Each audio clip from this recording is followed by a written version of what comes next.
You have got to be kidding me. I'm not this pathetic. I don't need to be spoon-fed by some goddamn robot. Dad, it's not like that. Okay, it's new. It's more like a butler. You're gonna leave me with this death machine? What's the problem? It's a robot.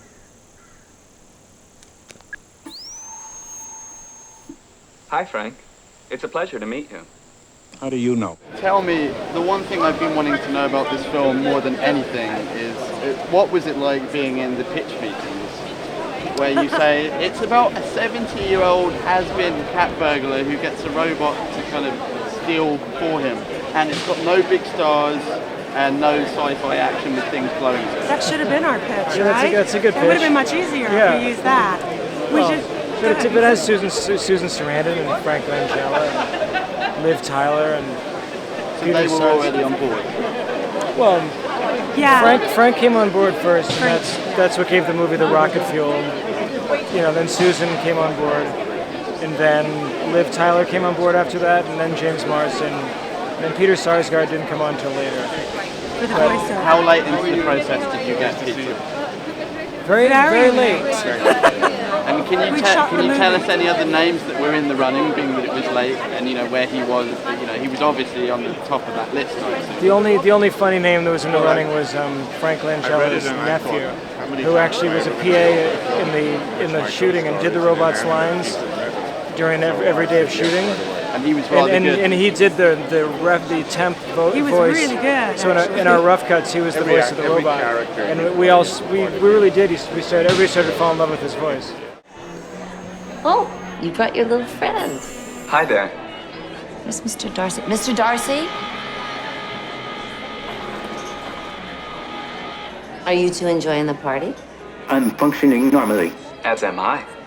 Why don't you mingle together? I had no functions or tasks that require verbal interaction with the VGC-60L. Mr. Darcy, that is so rude. So when all humans are extinct, you're not going to start a robot society? I don't understand, Frank. Well, why don't you pretend that Mr. Darcy is a human being like me and start up a conversation? Hi there. How are you doing? I'm functioning normally. As am I.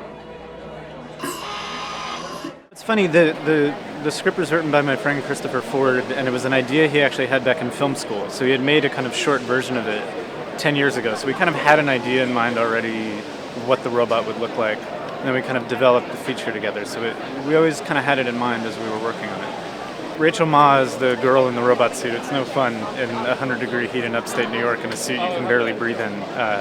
So that was rough for sure. And then, we were just lucky to get Peter, and he came in about 8 hours and did the voice, and that was that.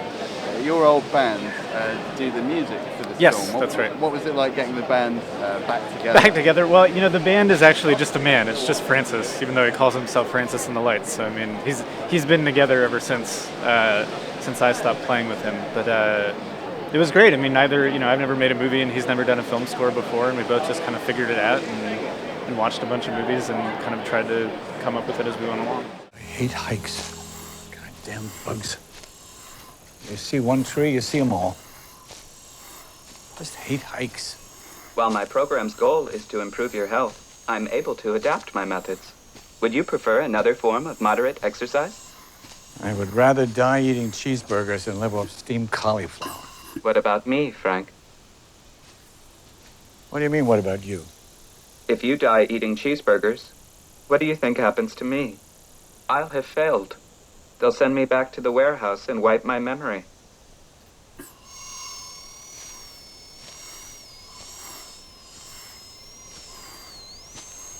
Well, we're going to walk. We might as well make it worthwhile. Come on, keep up. So I think your place in the history of cranky old guys on screen is it's safe. secure. I think you're up there now with the Mattels and the Eastwoods. Oh, thank you. Just how cranky is your character? My character is very cranky. He's a great, wonderful curmudgeon, and they're really the best parts to play.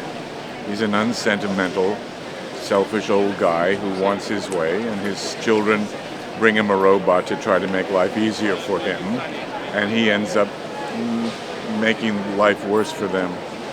Now, you got to co-star again with James Marsden, who Yeah. you worked with on The Box, and the chemistry is really there. In fact, I wanted more of too. you and the son. Yeah. Because really, I'm not sure if you agree, but what I took away from it was about all the things he couldn't do with his son, he was doing with the robot. Yeah. Actually, there are several themes in it. The movie is really, it could be so many stories, but it really is the story of the robot. And Jimmy and I will do another movie together. We've done 3. Lovely theatre. And finally, what's it like being here in London showing the film? I've been coming to London since I was 17 years old. I got here on a bicycle from Oxford when I was 17. I loved it that day, and I still love it 10 years later. Good thing you're not biking down tonight. No, a bike? No. I'm lucky I can walk this red carpet.